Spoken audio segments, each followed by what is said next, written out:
Dan apakah kita itu disunnahkan menjawab semua azan, atau ada azan-azan tertentu yang sunnah kita jawab, atau bagaimana? Jadi dikatakan azan yang disunnahkan kita jawab, yang ittifaq ulama adalah azan yang dikumandangkan secara langsung untuk sholat. Ya. Azan yang dikumandangkan secara langsung untuk sholat. Tapi misalnya kita mendengarkan radio atau kita menonton televisi, kemudian kita dengarkan azan, maka apakah sunnah kita jawab? Kalau azannya itu live, artinya siaran langsung, seperti TV Saudi itu kan langsung tuh, maka sunnah kita jawab, sunnah kita doa setelahnya. Tapi kalau tidak langsung, tidak sunnah. Ini ya, kalau kita dengarkan di radio atau dengarkan di televisi, kalau dia siaran langsung, sunnah kita jawab. Tapi kalau dia rekaman, kan banyak sekarang, apalagi TV Indonesia kebanyakan rekaman. Nah, kalau rekaman tidak sunnah. Lalu bagaimana dengan azan yang di luar sholat? Ada nggak azan di luar sholat? Ada. Mengazani seorang anak yang baru lahir, sunnah. Baru keluar, azani telinga kanan, telinga kiri, iqamah. Dan ini dikiaskan oleh ulama ketika seseorang yang meninggal dunia sebelum dikuburkan, sebelum ditimbun dengan tanah, maka terakhir kita azani, kita bacakan azan. Ini dikiaskan oleh para ulama supaya apa? Supaya awal suara yang didengarkan di dunia ketika baru lahir azan dan iqamah, begitu pun ketika meninggal, ketika akan meninggalkan alam dunia, juga yang terakhir didengarkan adalah azan. Ini sunnah. Sunnah juga ada ketika terjadi bencana, terjadi hujan besar, sunnah azan. Sunnah ada ketika gempa, mungkin alhamdulillah, mudah-mudahan kita aman daripada musibah-musibah yang diberikan oleh Allah Subhanahu wa taala. Sunnah juga ada bagi seorang anak yang nakal. Mengenal anak bengel-bengel, panggil, azan di telinganya.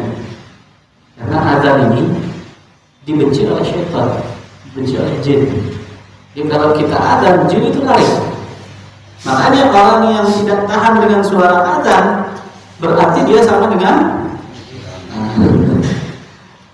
pulang, aduh sebab males sumpah, maka dia itu ada jin mungkin di dalam tubuhnya. Termasuk orang yang galau, orang yang lagi susah, dia pikirannya kemana-mana, sudah ada, sudah diadami telinganya. Nah, azan-azan yang seperti itu apakah sunnah dijawab? Ulama berbeda pendapat. Ada yang mengatakan tidak sunnah, ada yang mengatakan sunnah. Termasuk juga sunnah ketika orang mau bepergian, pergi jauh ya. Jadi kalau makan azan yang jauh, yang misalnya mau pergi umrah, mau pergi ibadah haji, atau mau pergi belajar luar negeri, musafir jauh, maka sunnah diadani dan iqamah. Ini apakah sunnah dijawab atau tidak? Tadi kita katakan ulama berbeda pendapat. Ada yang mengatakan tidak sunnah dijawab, ada yang mengatakan sunnah dijawab. Kemudian faqul Allahumma inni as'aluka 'inda huduri shalatik.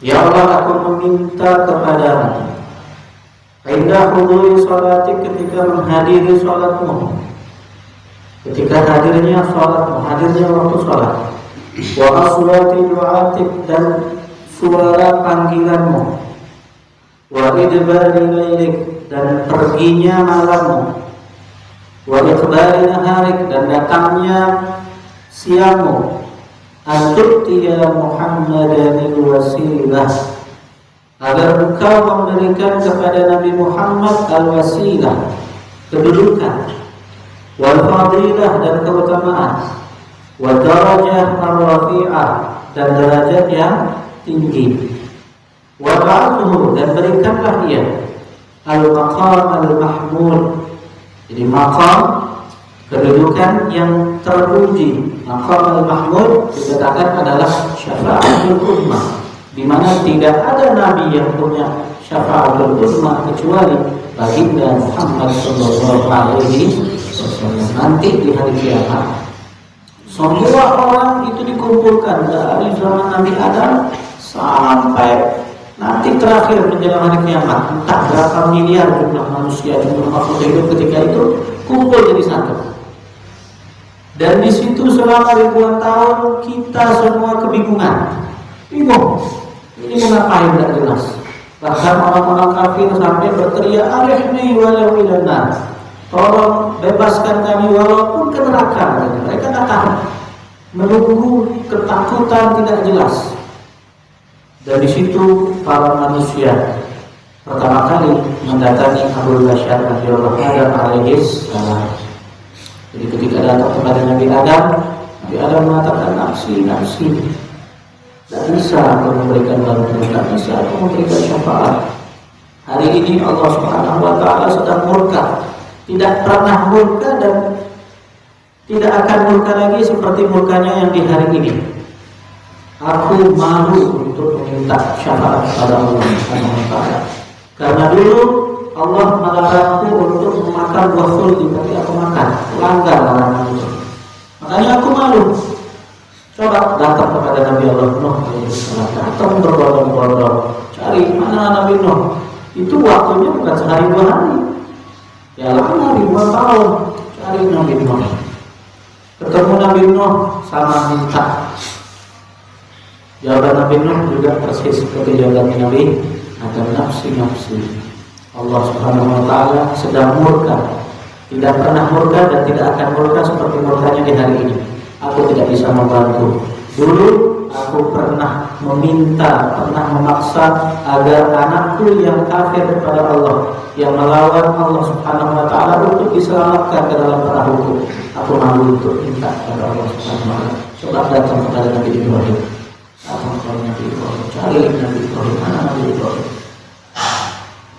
Nabi Ibrahim ketemu, ya Khalilullah, Khalilur Rahman.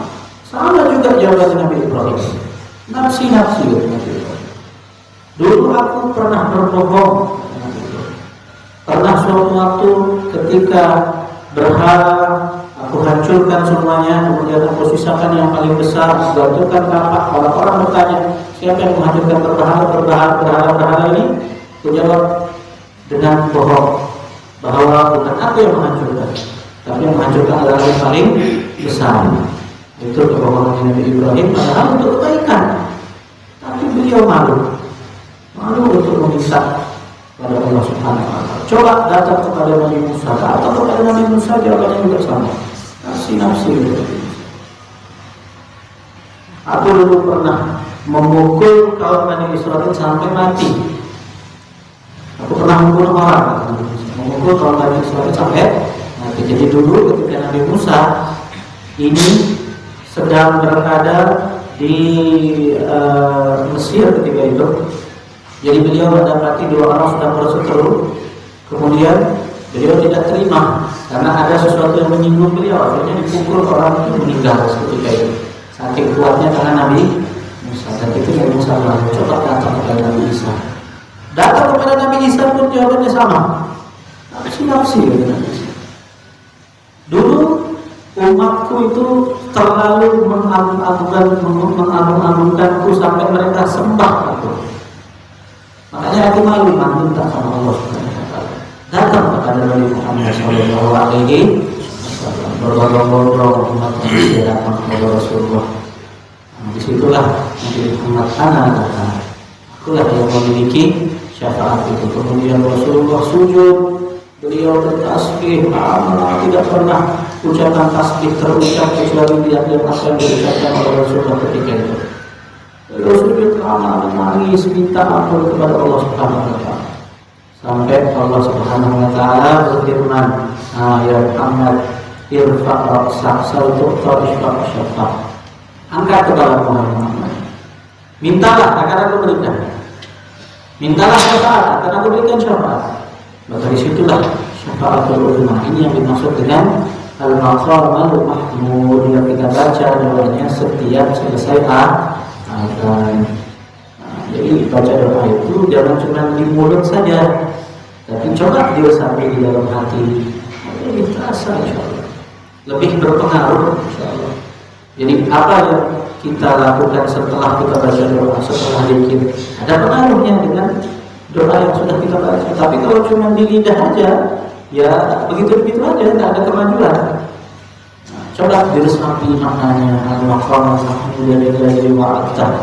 Maqam al-Mahmud, kedudukan yang sangat terpuji yang sudah Engkau janjikan ya Allah. Kita bayangkan nanti bagaimana susahnya Rasulullah di hari kiamat minta syafaat buat siapa? Buat kita yang amalnya tidak jelas ini, yang ibadahnya pas-pasan, yang maksiatnya banyak. Rasulullah yang minta sama Allah. Kita tinggal nunggu aja nanti tiba-tiba dikasih syafaat lagi dapat air dari telaga Allah. Makanya jangan enak-enak. Di sini kita minta, ketika berdoa kita hadirkan dalam hati, kita hadirkan, kita resapi maknanya, kita resahkan. Al-Maqam Mahmud alladzi wa'adta innaka la tukhliqul mi'ad. Sesungguhnya Engkau tidak akan mengingkari janji ya Rahman.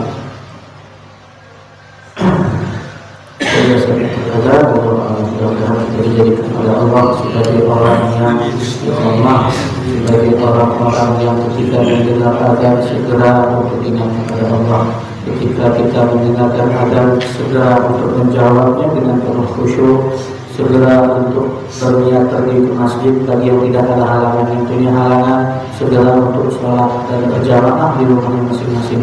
Mudah-mudahan kita dijadikan oleh Allah Subhanahu wa taala orang yang bertakwa, orang yang nanti di akhir hayatnya mati dalam keadaan husnul khatimah. Al-Fatihah. Allah Subhanahu